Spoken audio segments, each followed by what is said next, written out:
Welcome to another edition of Law School Tech Talk.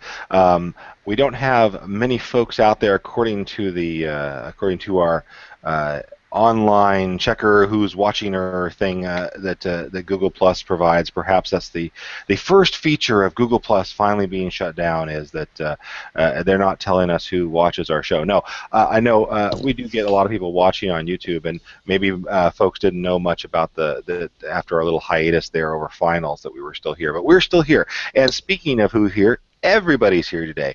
I'm here. I'm your host, as always, David Dickens, coming to you from the slightly burnt lands of California. Mild, we like it just a little toasted, with a little marmalade, anyway, making a little bit of light of what is actually kind of serious out here.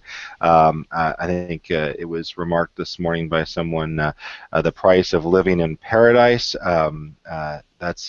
It feels like that sometimes. I know other people would have been dealing with snow in other parts of the country. Ben Chapman, as always, coming to you from the other side of the country, and Jonathan Ezor as well. We're kind of hitting. I love how we hit sort of all the corners here. The island of Long. The Island of Long, and Debbie Ginsburg, and as always, Ed Myers producing for us. Thank you so much, Ed, for keeping the lights on here.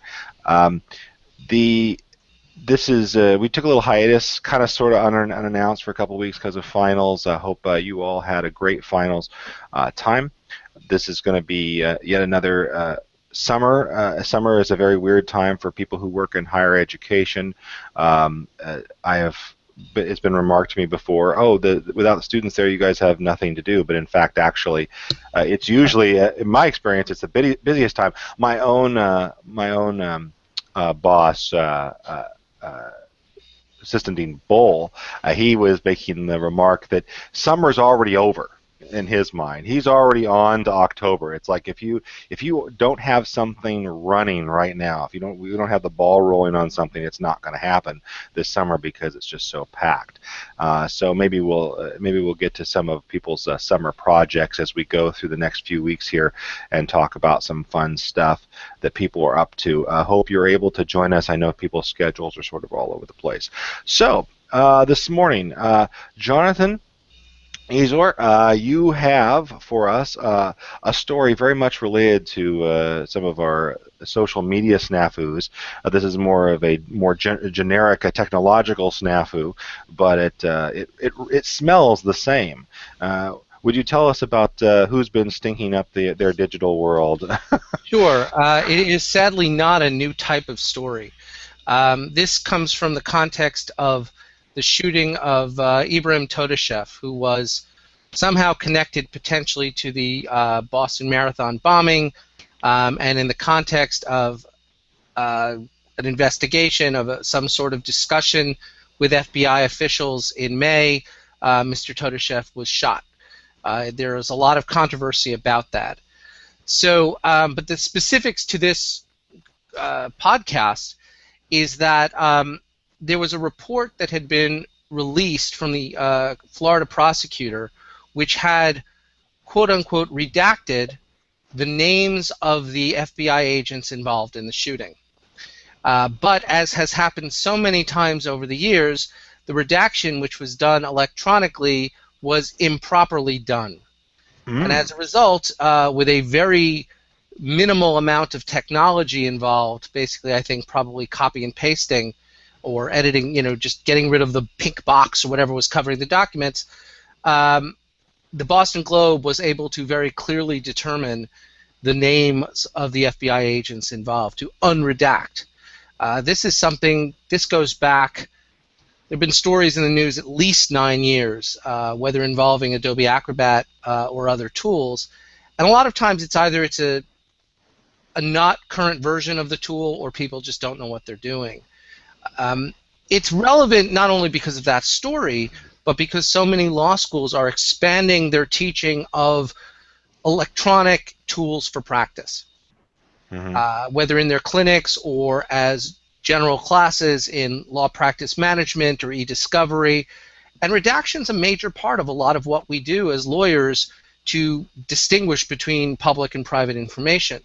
I think it's crucial that law schools, and hopefully with the active the invitation to active participation of the IT departments, know about these issues so they are teaching the students the risks of misuse or incorrect use of these tools, the same way we should be teaching about, for example, not leaving your marked changes or noted changes in a Word document, so that anyone can simply say show changes and see what the flow of the potential discussion was on the other side.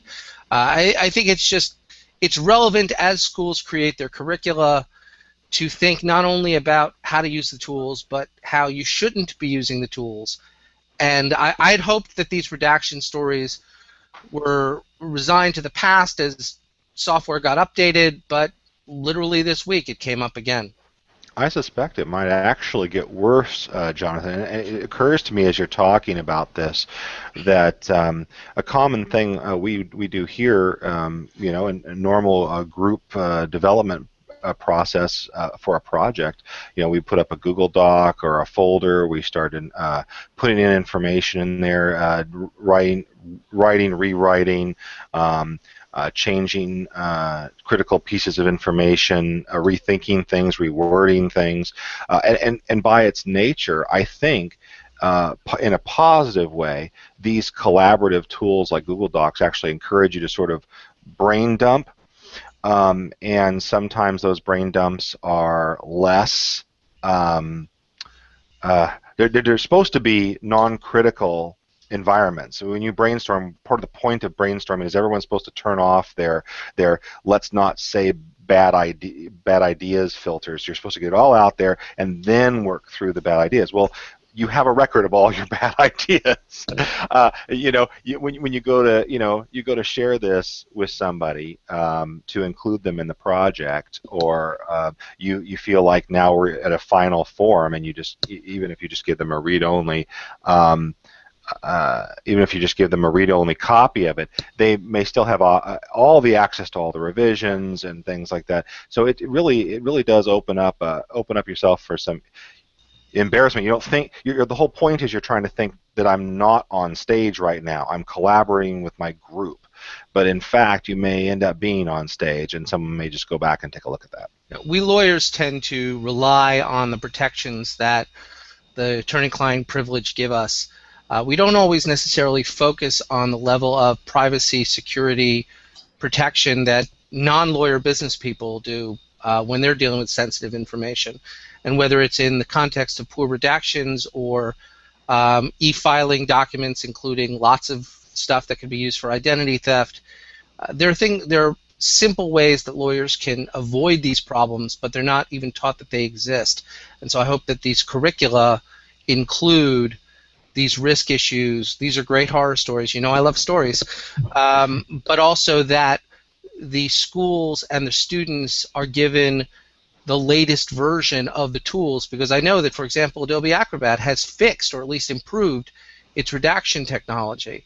Sure. If you're using an older version of Acrobat, as many of us still are, you don't have access to that. Yeah, you mentioned also that Elmer Masters said that they're going to stop. Google is going to stop ads in Google Apps. I know people were really concerned that if they were scanning email and that sort of thing, that was also a compromise of this information. That may not be so much a concern for law firms that were paying for Google Apps for domains, probably not the educational version, so maybe they had some more security for their stuff. But certainly for educational environments, I know that our folks at our clinics and stuff use our Google Apps for domains. So I think that's a good step forward for Google to make sure that scanning is gone, at least for our sensitive users. It makes me happy. And it helps on the FERPA side, especially not so much for the adults we teach, although that's relevant, but especially the K through 12 institutions that are and the colleges that are using Google Docs for education and do have those additional privacy concerns. Cool.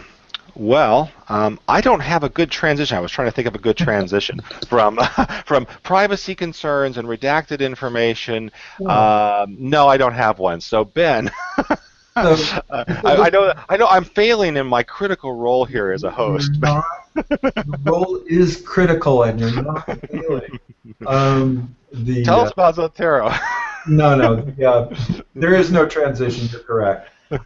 No, I was just going to follow on just a bit with what Jonathan was saying. He was suggesting that the IT folks needed to be a bit more on board with how these tools relate to legal practice.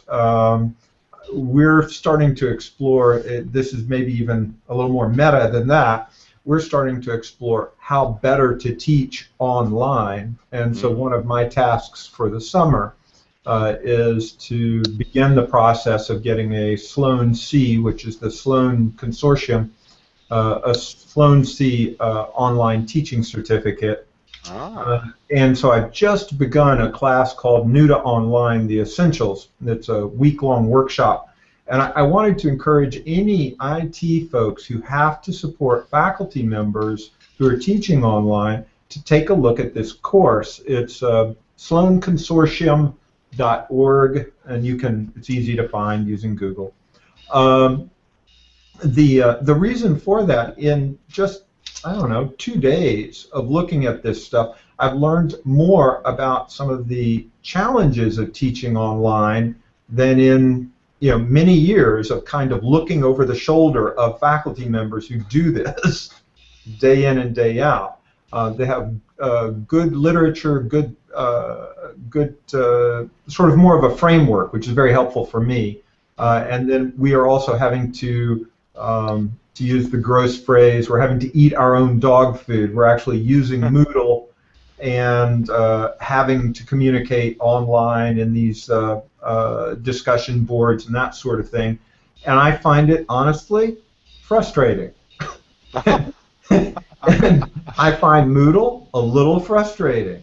I didn't think I would find it more frustrating than Blackboard, but it's equally as unexciting. It's interesting to see the state of these tools compared to a modern forum system. But anyway, all good. It's good for me to come to grips with some of this stuff and to get a little bit of background in that. So I'm a fan right now. Check back in a week after I'm done with this workshop. Sure. But I'm enjoying it. The second thing I wanted to mention for librarians and citation geeks, there's some interesting stuff going on with Frank Bennett is a guy who has written something called, or been working on for a long time with various people, something called Multilingual Zotero, which is the citation manager that is a plug-in or an extension for Firefox. And he has been working very hard to build in support for legal citation within Zotero. And as we all know, that way lies madness. Because legal citation is fundamentally broken and continues to be broken and more broken. Well, what's funny about this, first off, he has a book, and the name of the book is called Citations Out of the Box. You want something that'll just put your partner to sleep? Oh yeah, Citations Out of the Box. It's a in-depth discussion of some of the background and history of Multilingual Zotero. Talks about how to use the tool. Has a very funny foreword by Larry Lessig. A couple of pages about, well, here's a quote from Professor Lessig. Legal citation is a perfect instance of this more general flaw, and then he continues on from there, discussing why the obligation of efficiency has been lost in American law. So, just a lot of fun. I posted some links which will get shared out. And also, this is a good example of, again, of using technology to get rid of some of the busy work, some of the things that should not be taking up brain cycles and brain cells in the modern age, but that still do, in part based on our completely broken citation system that we're committed to. Also, the other last thing, and I'll close. For years, apparently, Professor Bennett has referred to this as the American law citation style in an attempt not to offend the good folks at the Blue Book. He is now going to refer to this as an unauthorized implementation of the Blue Book in a win for common sense. Because he's tired of it. Yeah. And tired of their insistence that they have some sort of protectable interest in all of this. So that part was also kind of humorous. He also deals with some of the competing citation manuals. And so for those of you who are interested in that, there's some other interesting stuff in his book about Allwood and also the Maroon book. And so it's good geek stuff for librarians and others. Anyway, that's it for me. All right. Debbie, you were mentioning some things in our little chat board here about other options for interesting. You guys are having like a whole other conversation here. I'm trying to follow at the same time about online teaching evaluations. What are you talking about? I wasn't doing that. No, I was saying evaluating. I said that evaluating online teaching tools is today's student printing management software question. Everyone's asking, no one has an answer. Yeah, right.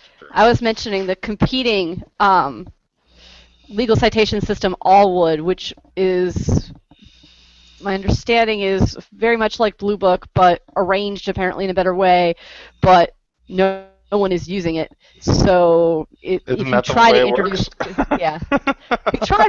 competing software or competing alternatives, they just aren't getting picked up.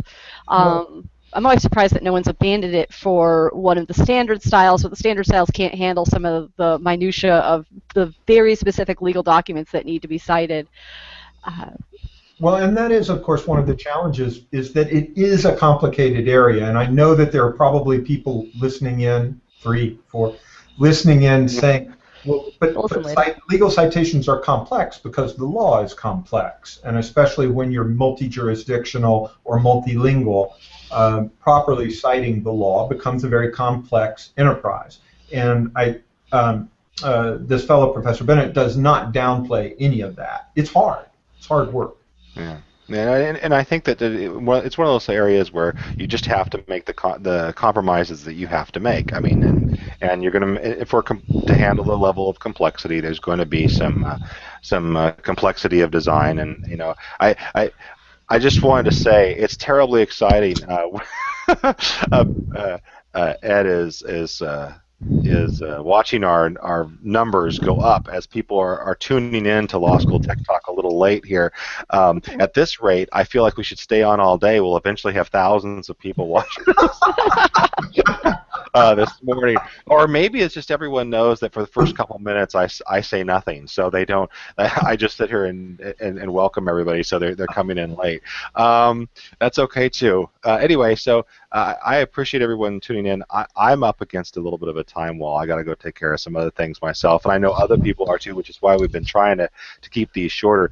I want to reiterate, though, that we are online for the summer. I know in some summers in the past we've taken the summer off, but we're going to go and keep this going through. It may mean that there's only a couple of us on some individual Mondays. There may be a Monday or two we skip, but we're going to try to make it all the way through this summer, and hopefully in the next couple of weeks we'll be talking about some projects we're doing, things we've got going on that might be of interest. I'd love to talk to a few people, and of course folks looking forward to Cali and other conferences that go on during this summer, I'm sure. So let's see. So there's a whole bunch of stuff. I think Debbie's got stuff she's going to share out. That we got some links and stuff. We can include those on the blog from our discussion today. And I want to thank everyone for showing up, and thank you all, however many of you it ends up being by the time I say goodbye. 15! No, we live for time shifting. We are, we know we're the DVR champ, so to speak, of law school tech podcasts. We know huge audiences after this. Go enjoy rewatching again and again on YouTube. It's like Cats. You'll watch it again and again. All right. So thank you again, everybody. Have a great day and a great week. Well. Everybody. Thank you.